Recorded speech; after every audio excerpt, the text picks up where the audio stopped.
এগুলো আমাদের জন্য খারাপ নয়। এই দুঃখ কষ্ট বিপদ আমাদের কোমরকে সোজা করে, আমাদের পায়ের মাটিকে শক্ত করে, চিল্লায় বলেন ঠিক কিনা? প্রতিকূল পরিবেশে কিভাবে বাঁচতে হয় এই দুঃখ কষ্ট আমাদেরকে শেখায়। এজন্য মুমিন বান্দার বৈশিষ্ট্য হচ্ছে দুঃখ কষ্ট বেদনা জ্বালা এগুলোতে সে আপসেট হয় না, সে হাল ছেড়ে দেয় না, সে ভরসা রাখে একজনের উপর, চিল্লায় বলতে হবে তিনি কে? কারণ মুমিন জানে রাত্রি যত গভীর হয় অন্ধকার তমানিসা ভেদ করে সুবহে সাদিক হয়। মুমিন জানে গর্ভবতী নারীর পেটের ব্যথা যেদিন বাড়তে থাকে ওই দিনই নতুন মেহমান আগমনের সময় ঘনাতে থাকে।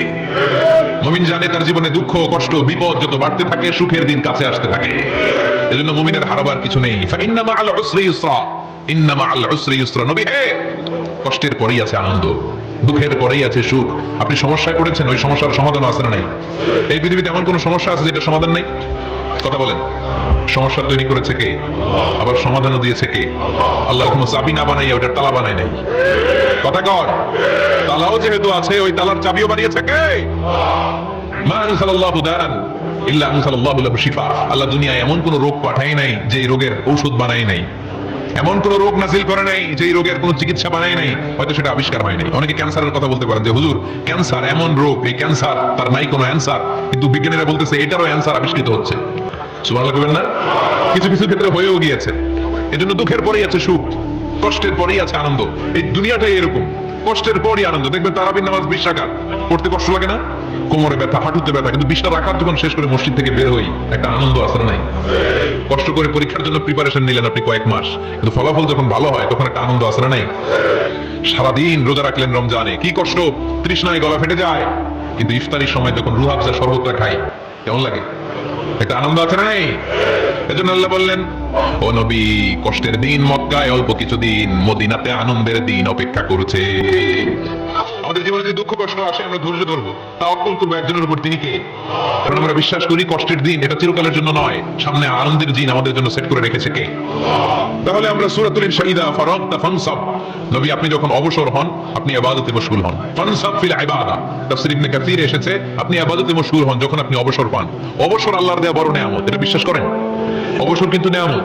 আমরা অনেকেই অবসর সময়কে কাজে লাগাই না, কিন্তু অবসর চলে যাওয়ার পরে যখন ব্যস্ত হয়ে পড়ি তখন বলি হায় রে, অবসরটা যদি কাজে লাগাই না।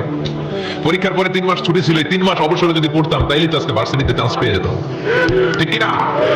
এজন্য বিশ্বনবী আল্লাহ বললেন নবী মাদানী জীবনে, মাক্কি জীবনে, দাওয়াতি কার্যক্রমের পরে, রাষ্ট্রীয় কার্যক্রমের পরে যখনই আপনি অবসর পাবেন তখনই আপনি ইবাদত করেন, তখনই বেশি বেশি আল্লাহর কাছে দোয়া করে। দোয়াটা খুব শক্তিশালী, কিন্তু আমরা অনেকে জানি না কি করে দোয়া করতে হয়। সিনসিয়ার দোয়া ইজ লাইক এ মিসাইল। আপনারা প্রায় পত্রিকায় শুনবেন আমেরিকা অমুক দেশে মিসাইল হামলা করেছে, শুনছেন? মিসাইল হামলা এমন হামলা কত সেন্টিমিটার বেগে যে কোন জায়গায় অ্যাটাক করবে, যেখানে মারার কথা ওখানে পড়বে। ঠিক দোয়াটা হচ্ছে মিসাইলের মতো। আপনি যদি দোয়ার মতো দোয়া করতে জানেন ওই দোয়াটাও জায়গা মতো যে ভেদ করবে, চিল্লা এখন ঠিক কিনা? কিন্তু আমরা দোয়া করতে জানি না, কি করে দোয়া করতে হয় এটা জানি না। বিশ্বনবীকে আল্লাহ বললেন নবী ফাইদা ফারাগতা ফানসাব, যখন আপনি অবসর হবেন তখন আপনি দোয়া করেন, আল্লাহর কাছে চান। বেশি বেশি চাইলে খুশি হয় কে? তার মানে প্রথম ঘোষণা হলো ফাইদা ফারাগতা ফানসাব, প্রথম নির্দেশনা হলো নবী যখনই আপনি অবসর পাবেন ইবাদত করবেন এবং দোয়া করবেন, বেশি বেশি আল্লাহর কাছে চাইবেন। 2 নাম্বার দিক নির্দেশনা হলো ওয়াইলা রব্বিকা ফারগাব, সব সময় আপনি আপনার আল্লাহর দিকে মনোনিবেশ করবেন। বিপদে পড়লে ডাকবো কারে? আমাদের অসুস্থতাকে সুস্থতায় পরিণত করে দিতে পারে কে? চাকরির জন্য পাগল পারা, চাকরি নাই, চাকরির ব্যবস্থা করে দিতে পারে কে? বিদেশে যেতে মনে চায়, পাসপোর্ট দিয়ে রেখেছি, ভিসা নাই, ভিসা লাগাই দিতে পারে কে? কিন্তু আমরা দুঃখ কষ্ট বেদনা কিছু একটা হইলেই সবার আগে আল্লাহর শেয়ার করি, এটার জন্য আমরা ভালো কাজে লাগাই, ঠিক কিনা?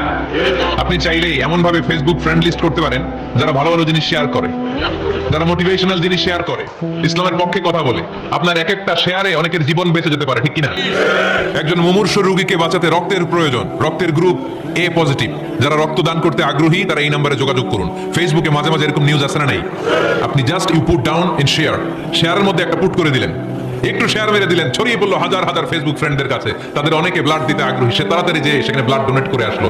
আপনার একটা শেয়ারের কারণে বেঁচে গেল অনেকগুলো প্রাণ, চিল্লা এখন ঠিক কিনা? রক্তদানের মতো শ্রেষ্ঠ ইবাদত হতে পারে? আমরা মনে